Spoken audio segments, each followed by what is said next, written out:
Hi, my name is Michael and I am the training coordinator here at Respond. And today I'd like to talk to you about just a little bit about earthquake preparedness and earthquake supplies.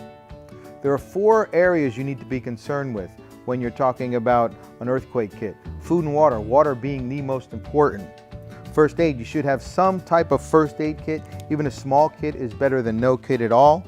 Then you have search and rescue items, gloves, crowbar, light sticks, flashlight. If you have to dig through rubble and metal and splintered wood, you do not want to be digging with your bare hands. Also, a whistle is very important, so you can signal where you are or you can find somebody with that whistle. And then the last is sanitation, toothbrush, toothpaste, hand sanitizer. In an emergency, all you're trying to do or achieve is to feel a little bit better and help you get through that difficult time. FEMA, Federal Emergency Management Agency, they say you should be self-sustaining for at least 3 days during a catastrophic event.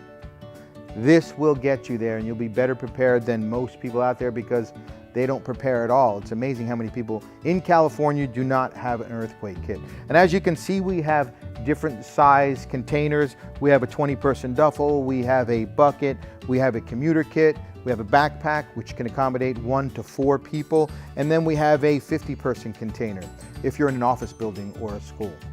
If you'd like more information about earthquake preparedness or the supplies that you would need, please give us a call. Our information is at the end of this video and we would be more than happy to help you out. That's it for today, but hey, remember, safety is everyone's job.